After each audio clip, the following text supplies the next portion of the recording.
कांग्रेस के जिला उपाध्यक्ष सलोनी केसरवानी से हुई खास बातचीत, जिसमें उन्होंने विधानसभा चुनाव 2022 को लेकर अपने विचार व्यक्त किए। यूपी में विधानसभा इलेक्शन 2022 की शुरुआत हो चुकी है। आज इसी मुद्दे पर हमसे बात करने के लिए हमारे साथ कांग्रेस के जिला उपाध्यक्ष सलोनी केसरवानी जी हैं। तो सबसे पहले आपसे सवाल मैं पूछना चाहूँगी कि यूपी इलेक्शन के चुनाव की तैयारियाँ कैसी चल रही हैं कांग्रेस पार्टी? सर्वप्रथम मैं आपके चैनल माई सिटी के माध्यम से कुछ बातें as a Congress office bearer share करना चाहूँगी। जैसा कि आपका सवाल है कि चुनाव की तैयारी कांग्रेस पार्टी किस तरह से कर रही है और कितने मुस्तैदी से हम मैदान में डटे हुए हैं, ये एक बहुत अहम सवाल है।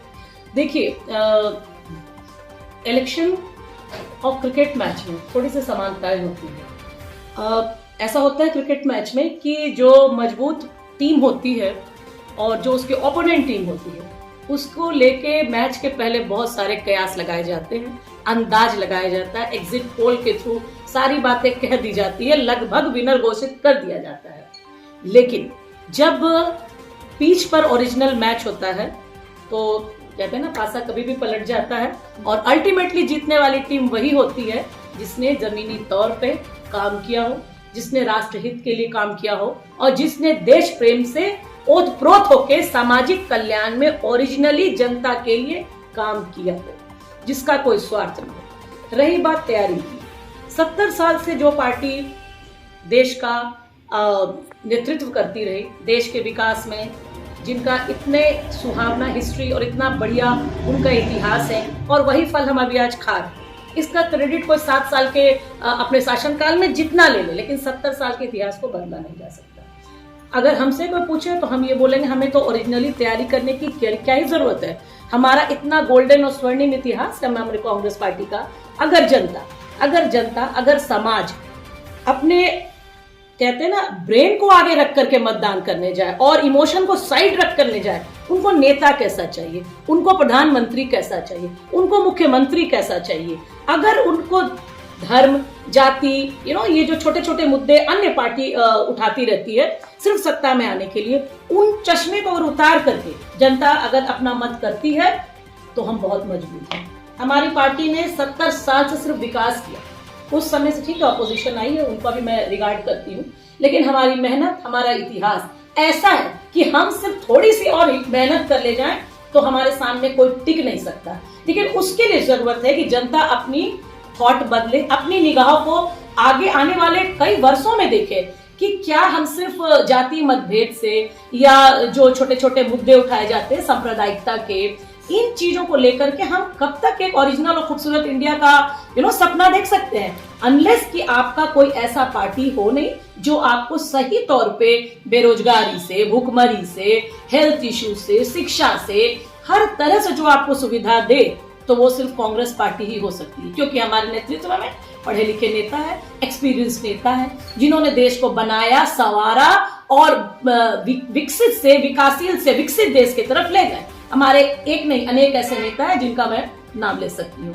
हमारी तैयारी पूर्णतः है। हम मैदान में मजबूत स्तंभ की तरह अपनी नेता श्रीमती प्रियंका गांधी और राहुल जी के नेतृत्व में काम कर रहे हैं। आप खुद देख रहे हो कि प्रियंका जी ने जिस तरह का पिच उत्तर प्रदेश में तैयार कर दिया है, एक नई ऊर्जा का संचार पूरे कांग्रेस कार्यकर्ताओं के बीच में हो गया है और हम लोग अपने आप को बहुत मजबूत महसूस कर रहे हैं आने वाले इलेक्शन में, जो कि अब अगले महीने। यूपी में जब इलेक्शन की बात होती है तो लोग जाति को आधार पर वोट देते हैं, क्योंकि पिछले कई चुनावों में हम देख चुके हैं, पहले बसपा फिर सपा फिर बीजेपी। लेकिन कांग्रेस ने ये नया एक स्लोगन जो निकाला था, नारी लड़की हूँ लड़ सकती हूँ, तो उस पर फोकस किया है, एक जाति विशेष पे ना फोकस करके एक फीमेल को लेकर इन्होंने फोकस किया। तो कितना बदलाव आपको लगता है कि इस बार चुनाव में देखने को मिलेगा जनता की तरफ से? हमारी पार्टी कांग्रेस पार्टी ने मुद्दा लिया, एक ऐसा मुद्दा जो ओरिजिनल मुद्दा है और होना चाहिए, लड़की हूँ लड़ सकती, ठीक। और आपके सवाल में ही जवाब छुपा हुआ है। और दूसरे पार्टी ने सांप्रदायिकता, जात पात, भेदभाव कोई मुद्दा बनाया जो कि छोटी थॉट है ना। मैं देखती रहती हूँ टीवी पर भी संबित पात्रा हमारे राहुल जी को टारगेट कर रहे थे कि वो जाति की बात करते हैं।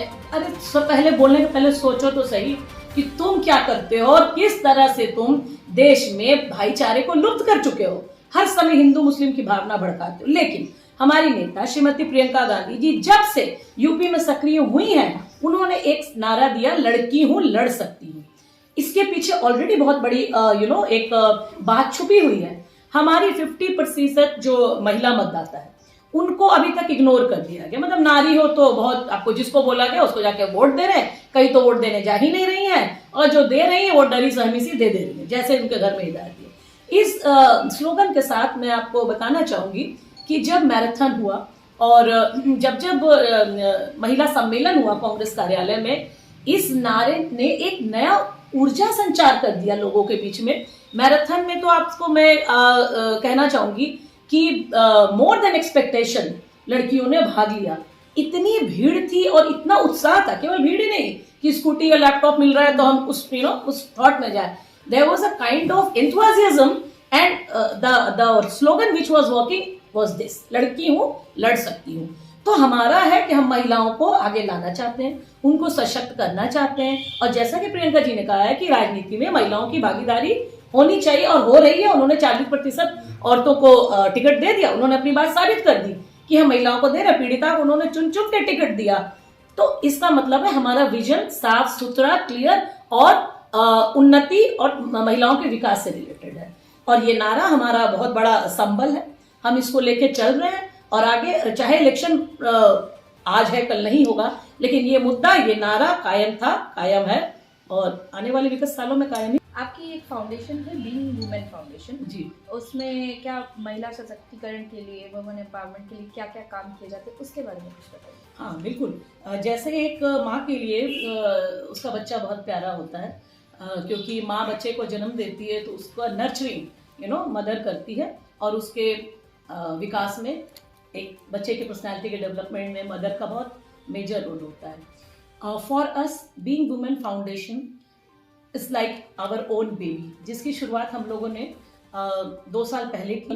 पहले तो शुरुआत इस तरह से की कि महिलाएं डिफरेंट फील्ड में दे आर अचीवर्स।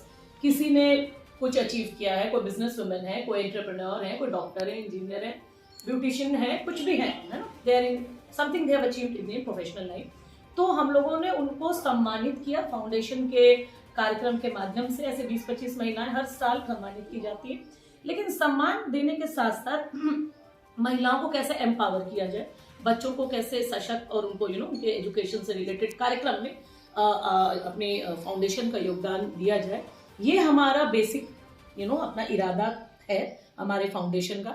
इसके तहत हम लोग बहुत सारे स्वरोजगार हमारे जैसे वर्क प्लेसेस हम लोगों ने बनाए हैं। हमारे ऐसे कारखाने हैं जहाँ पे महिलाएं जैसे डेली फूडिंग में अचार, मुरब्बा, पापड़ ये सब बनाती हैं, सेल आउट करके दे आर अर्निंग ऑल्सो। फिर चिकनकारी में हमारी महिलाएं लगी हुई हैं। तो हमारा माध्यम ये है कि सशक्त बनाना, एम्पावर बनाना और मजबूत भी बनाना। थोड़ा सा मैं बताना चाहूंगी कि हमने इतनी इस फाउंडेशन में एक लीगल कमेटी भी डाली है, यानी जो महिलाएं प्रताड़ित होती हैं घर में, समाज में, डोमेस्टिक वायलेंस जैसी चीज़ों में, वो हमारे पास आ सकती हैं। हम उनको लीगल टीम प्रोवाइड करते हैं, हम उनको सही चैनल दिखाते हैं कि कैसे पहले काउंसलिंग से अगर बात बन जाती है तो ठीक है, और नहीं अगर बन पा रही, मामला बहुत वर्स्ट है, तो कैसे हम आपको सही जगह ले आ सकते हैं, न्यायिक हेल्प आपको दे सकते हैं और इससे आपका मदद हो सकता है। ये है हमारे बीइंग वुमेन फाउंडेशन का लक्ष्य, महिलाओं को न्याय दिलाना, सशक्त करना, और बच्चे जो आने वाले देश का हमारे भविष्य हैं उनको हर तरह की जो भी सुविधाएं, अगर कहीं कमी है, जो बच्चे नहीं इतना अवेल कर सकती उनकी फैमिली इन सुविधाओं को, उनको यथाशक्ति पहुंचाना। और मेरे ख्याल से राजनीति ये अलग चीज होती है, लेकिन जो राजनेता बनना चाहते हैं सर्वप्रथम उनको समाज सेवा करना चाहिए। बीइंग वुमेन फाउंडेशन के पूरे मेंबर्स हम लोग इस काम में लगे हुए हैं, और आने वाले हमेशा जब जहाँ जैसी भी ज़रूरत होगी समाज के प्रति हम अपने उत्तरदायित्व को निभा रहे हैं और यथाशक्ति निभाते रहें। ये बहुत इम्पोर्टेंट सवाल है। इस संदर्भ में मैं एक बात बताना चाहूँगी, कोई भी महिला को कोई सशक्त कर नहीं सकता, उसको खुद से सशक्त होना पड़ता है। आज हम और आप यहाँ बैठे हैं, आप इंटरव्यू ले रही हो और मैं दे रही हूँ, अपनी बातें आगे तक बढ़ा रही हूँ, तो इसका मतलब है मैंने अपने आप को सशक्त किया है। किस तरह से बात को पहुंचाने तक में, और अब इतना अपना वजूद बनाना कि लोग आपसे पूछे कि आपके इरादे या आपका समाज के प्रति जो रिस्पॉन्सिबिलिटी वो आप कैसे पूरा कर रही हैं। महिला सशक्तिकरण देखिए खाली एक वर्ड ना बन के रह जाए। मेरे ख्याल से शहर में बहुत सारे एनजीओ हैं, सभी काम कर रहे हैं, हमसे बेहतर भी काम कर रहे हैं, लेकिन केवल नाराबाजी मत कर दीजिए कि हम महिला को सशक्त कर रहे हैं। फील्ड में आइए और काम करके दिखाइए। हम लोग चाहे कोरोना काल हो, अब गणतंत्र दिवस, स्वतंत्र दिवस, मकर संक्रांति, होली, दिवाली, क्रिसमस, कोई भी प्रकार का दिवस कह लीजिए, हम पहुंच जाते हैं मैदान में और हम फुल ऑन काम करते हैं। इसलिए क्योंकि हम लोग बिलीव करते हैं बोलने में कम और करने में ज्यादा। हर महिला अगर घर में एक भी महिला को सशक्त कर रही है ना, तो महिला सशक्तिकरण का आपकी जो बात है वो कैसे ना चरितार्थ हो जाती है। और महिला सशक्तिकरण तो हर घर में महिला है वो बहुत पहले सशक्त होए और फिर अपने आसपास के सराउंडिंग को करे। एक्चुअली वही नारी शक्ति है।